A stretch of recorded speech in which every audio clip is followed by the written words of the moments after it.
Welcome to Afghan Dispatches from ChromeRadio with Diva Patang and me, Catriona, Oliphant. September 2021 marked the 20th anniversary of 9/11 when Al-Qaeda suicide bombers flew hijacked planes into the World Trade Center in New York. In response, the Bush administration announced its war on terror. This was to be the beginning of a 20-year engagement by the US and NATO in Afghanistan. In this episode, Diva recalls the 9/11 attacks and the impact of war on her own family.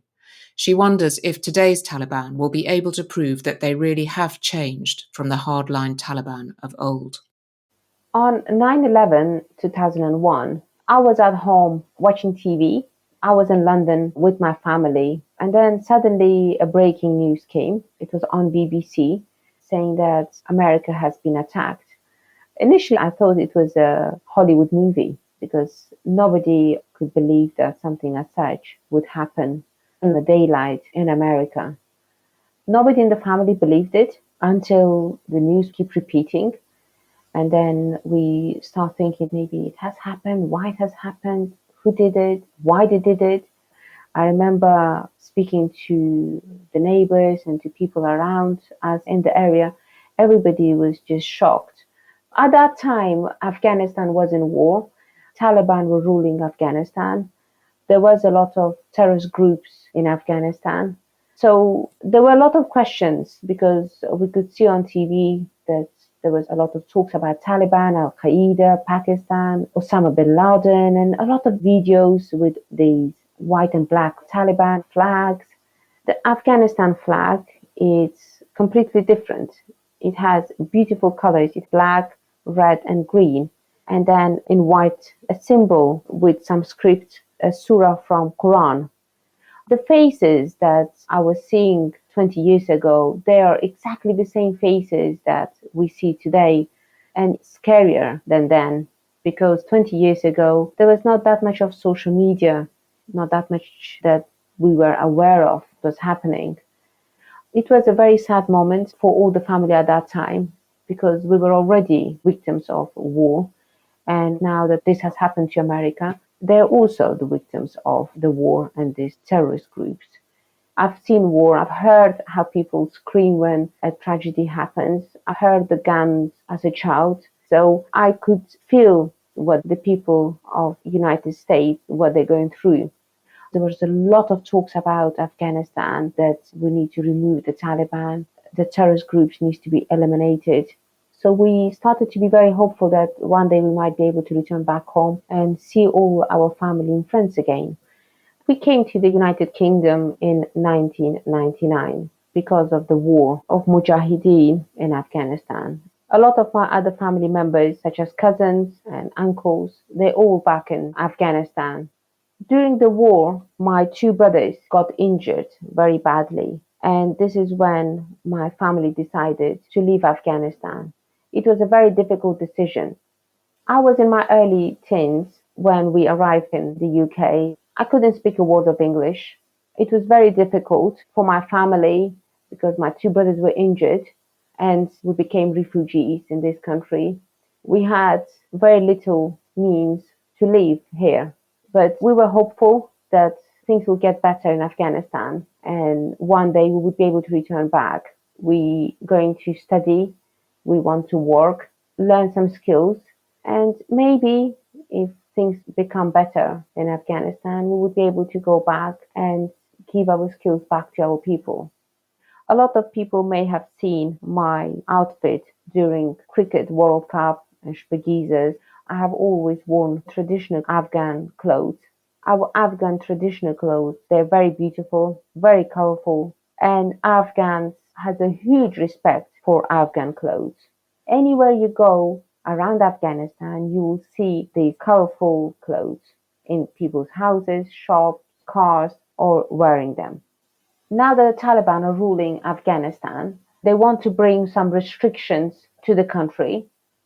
We did see on social media that a lot of women are talking that you will not take away our colorful Afghan clothes. It's because of the Taliban trying to impose the black hijab, which Afghans do not accept. It does not represent Afghan women. and it's not an Afghan culture. The black hijab, which has been advertised on social media by the Taliban, an outfit that women need to wear, it's an absolute no from Afghan women. The reason is because it does not represent our culture. We have very beautiful clothes.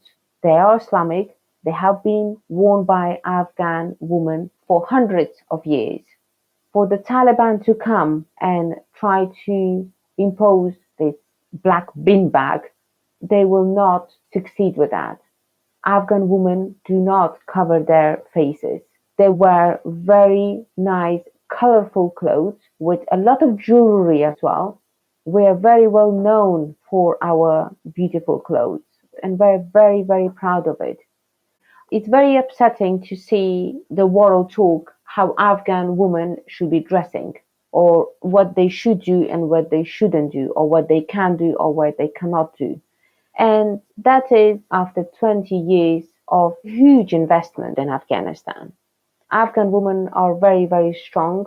They have done a lot for the country. We have a lot of widows. We have a lot of women who lost their children, their brothers, their sisters, their family members. Afghan women are the women who have always had to pay a huge price for fighting somebody else's war. The Taliban have announced their government. It's an acting government, and they're still not recognized. They're still labeled a terrorist group. All those ministers who has been appointed, majority of them were blacklisted.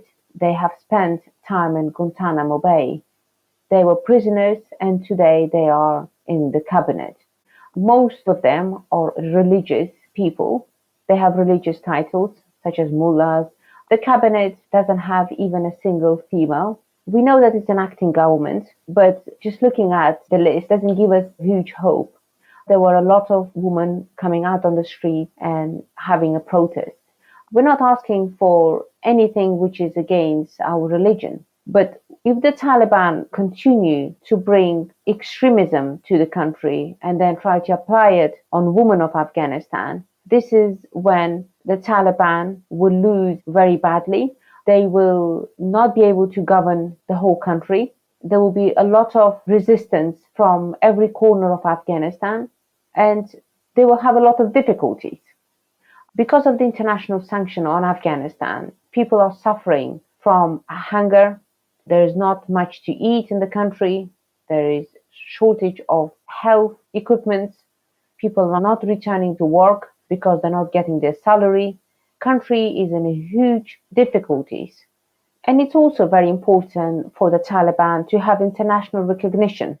If they don't have international recognition, they will not be able to get the money which has been frozen, and also they will not be able to get any other type of assistance from the world. The international community wants to see women empowerment. They want to see human rights. The international community also wants to see that the Taliban will bring law and order into the country, that those countries that invested a lot of money in Afghanistan, that they will not be threatened by any other terrorist groups. But if the Taliban will continue to be a terrorist group for their own people, then the international community will not assist them. They need to start respecting international norms. At the same time, they need to try to find friends in the international community. Just having Pakistan next to you will not help you. Pakistan is suffering themselves from a lot of financial difficulties. So Taliban will need to show that they are an independent entity, that they do not follow what Pakistan is telling them or any other countries, because that's what they promised the Afghan people, that they will work for Afghanistan, they will try to bring law and order into the country, there will be less corruption, people will not be, stealing in the daylight, they will bring people to justice. So now it's for the Taliban to show not just to the Afghans, but to the international community as well, that they have changed, that they are less hardline, that they do listen what Afghans want, and they will do what is best for Afghans and for the whole country of Afghanistan.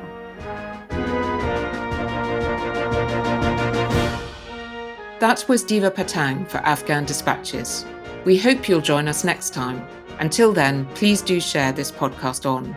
I'm Catriona Oliphant, and you've been listening to Afghan Dispatches from ChromeRadio.